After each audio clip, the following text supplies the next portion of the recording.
Hare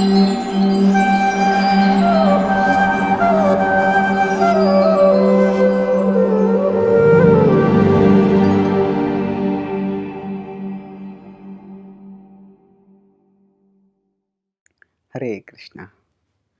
No one can make you feel inferior without your consent. Eleanor Roosevelt.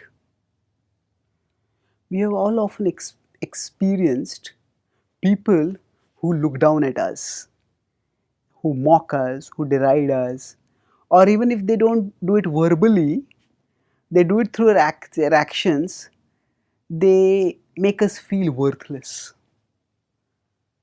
When such things happen, we are all human beings with emotions and we naturally feel hurt.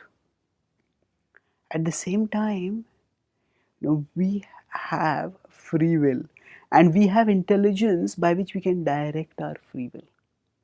And based on that, we can decide how to respond, not just to that person's actions, but also to the emotions that enter into our mind.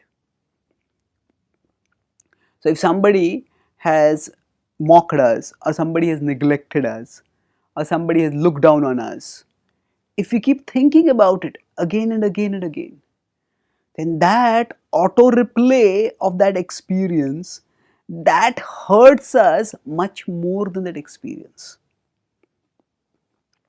So there is a feeling that enters simply because of some external stimuli, and there is the feeling that becomes entrenched within because of our repeated contemplation. So it is repeated contemplation that makes whatever has entered become entrenched. And if we refuse to contemplate, then we can avoid that feeling from becoming entrenched. And how do we do that? You may say, if somebody has insulted me, how can I not think about it? By having something better to think about. The Bhagavad Gita is a book of spiritual wisdom. And it is not just a book of abstract spiritual wisdom, it is a book of applied spiritual wisdom. And applied spiritual wisdom means that it gives us spiritual knowledge and tells us how we can test whether we have internalized that spiritual knowledge or not. And also how we can ourselves internalize that spiritual knowledge by certain actions. And one of the consistent messages of the Bhagavad Gita is that we should stay equipoised amidst happiness and distress, amidst honor and dishonor, amidst praise and criticism. So praise and criticism usually are verbal, whereas honor and dishonor are often through actions. So either way, how can we stay equipoised? If our poise depends on something higher than the world. If our sense of self-identity and self-worth is based solely on how the world sees us and how certain people in the world see us, then when people see us negatively, we will become very insecure. But if our sense of self-worth comes from something higher, from our connection with God, from our understanding of our spiritual identity and the connection of our spiritual identity with Krishna, then we will be stabilized, rooted, grounded in our relationship with Krishna.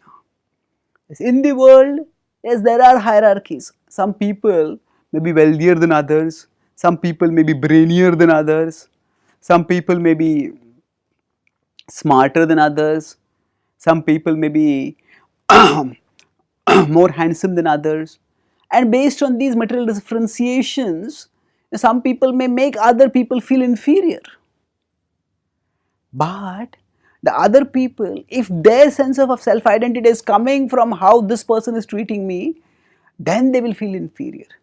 But if their sense of identity, their sense of self-worth is coming from their connection with Krishna, then they will be convinced that whatever happens, no, I am still a part of God. God still loves me. And He has gifted me with whatever I need for making my contribution, for fulfilling my destiny. And that conviction, coming from spiritual self-confidence, from a confidence in ourselves that is rooted in spiritual reality, in our spiritual connection with the whole, that can calm us. And it can prevent us from becoming overwhelmed by feelings of inferiority, insecurity, or negativity. At the same time, we also need to give some people consent to make us feel inferior. Why?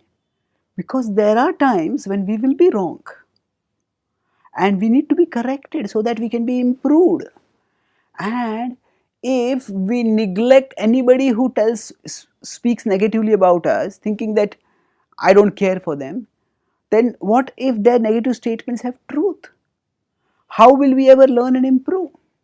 So of course, those who give improvement, those who give corrections, those who point out our mistakes, their purpose is not to make us feel inferior.